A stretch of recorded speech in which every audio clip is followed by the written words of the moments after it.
राधे राधे मित्रों, स्वागत है आपका अपने चैनल राधे कथा सागर में। मित्रों, आज हम सुनेंगे अतप्रबोधिनी एकादशी व्रत की कथा। तो आइए चलते हैं कथा की ओर।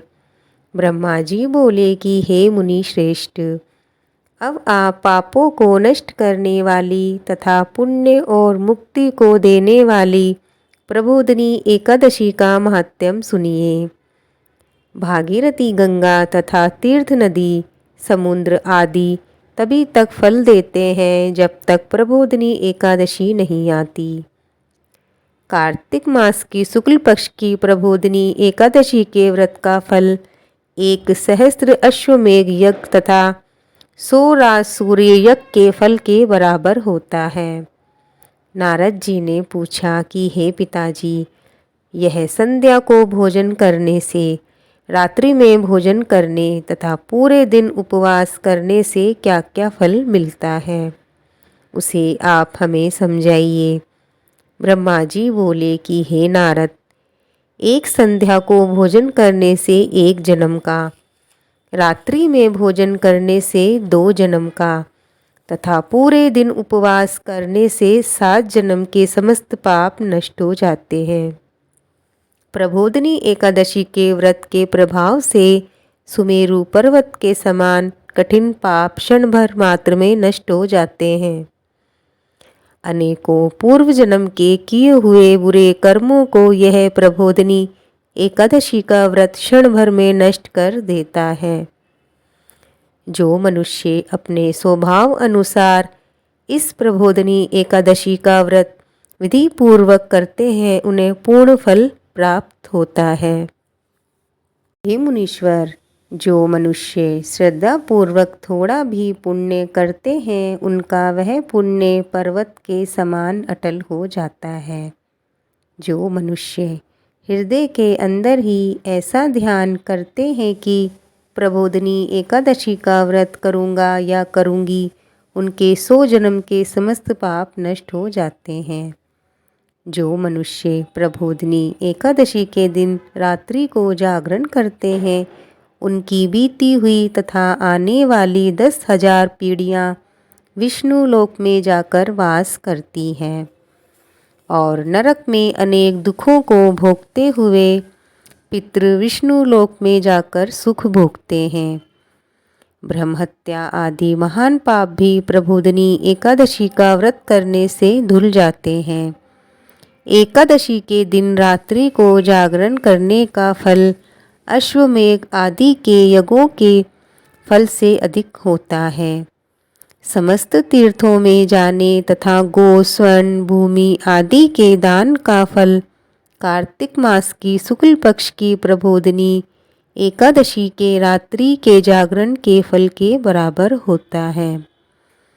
इस संसार में जितने भी तीर्थ हैं तथा जितने भी तीर्थों की आशा की जा सकती है, वह सब प्रबोधिनी एकादशी का व्रत करने वाले के घर में रहते हैं। जो मनुष्य इस एकादशी के व्रत को करता है, वह योगीवान योगी, तपस्वी तथा इंद्रियों को जीतने वाला होता है, क्योंकि वह एकादशी भगवान विष्णु को अत्यंत प्रिय है। इसके व्रत के प्रभाव से कमिका, वाचिका और मानसिक पाप नष्ट हो जाते हैं। इस एकादशी के दिन जो भगवान की प्राप्ति के लिए दान, तप, होम, यज्ञ आदि करते हैं, उन्हें अक्षय पुण्य मिलता है।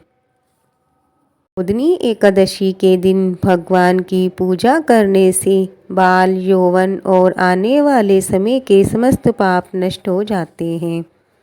इस एकादशी की रात्रि को जागरण करने का फल चंद्र सूर्य ग्रहण के समय स्नान करने के फल से सहस्त्र गुना अधिक होता है। मनुष्य जन्म से लेकर जो पुण्य करता है, वह पुण्य प्रबोधिनी एकादशी के व्रत के पुण्य के सामने व्यर्थ है। इसलिए हे नारद, तुमको भी विधि पूर्वक विष्णु भगवान की पूजा करनी चाहिए। जो मनुष्य कार्तिक मास में धर्मपरायण होकर अन्य व्यक्तियों का अन्न नहीं खाते उन्हें चंद्रायन व्रत का फल मिलता है। कार्तिक मास में भगवान दान आदि से उतने प्रसन्न नहीं होते जितने कि शास्त्रों की कथा सुनने से प्रसन्न होते हैं। कार्तिक मास में जो मनुष्य भगवान की कथा का थोड़ा बहुत पढ़ते सुनते हैं उन्हें 100 गौ के दान का फल मिलता है। मनुष्य अपने कल्याण के लिए विष्णु भगवान की कथा सुनते हैं। वे अपने कुटुंब का उद्धार करके एवं सहस्त्र गोदान का फल पाते हैं।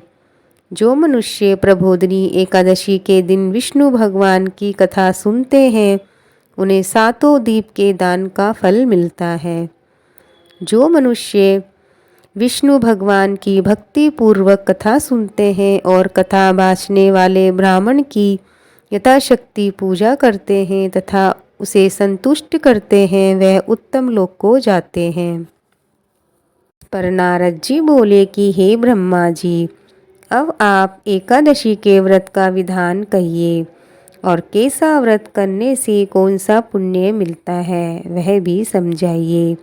ब्रह्मा जी बोले कि हे नारद जी, इस एकादशी के दिन मनुष्य को ब्रह्म मुहूर्त में उठना चाहिए और नदी, तालाब, कुआं आदि पर स्नान करके व्रत का नियम ग्रहण करना चाहिए। उस समय भगवान से विनय करनी चाहिए कि हे भगवान, आज मैं निराहार रहूँगा और दूसरे दिन भोजन करूँगा, इसलिए आप मेरी रक्षा करें। इस प्रकार विनय करके भगवान की पूजा करनी चाहिए। उस रात्रि को भगवान के समीप गीत, नृत्य, बाजे तथा कथा आदि से व्यतीत करनी चाहिए।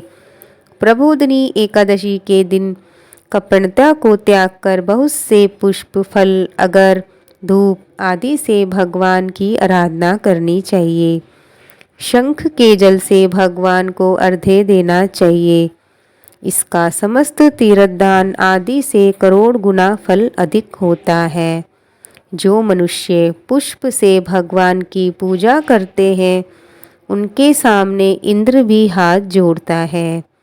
कार्तिक मास में जो विल पत्र से भगवान की पूजा करते हैं उन्हें अंत में मुक्ति मिलती है। कार्तिक मास में जो मनुष्य तुलसी जी से भगवान की पूजा करते हैं उसके 10,000 जन्म के समस्त पाप नष्ट हो जाते हैं।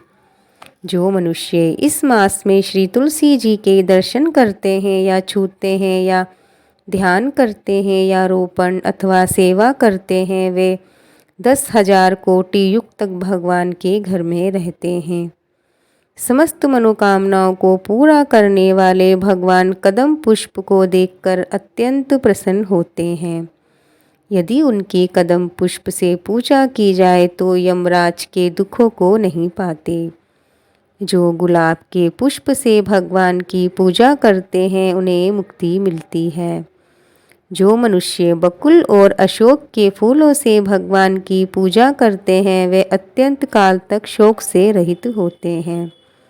जो मनुष्य विष्णु भगवान की सफ़ेद और लाल कनेर के फूलों से पूजा करते हैं उन पर भगवान अत्यंत प्रसन्न होते हैं।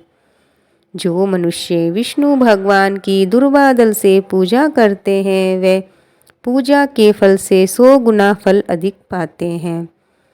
जो भगवान के समीपत्र से पूजा करते हैं वह भयानक यमराज के मार्ग को सरलता से पार कर जाते हैं।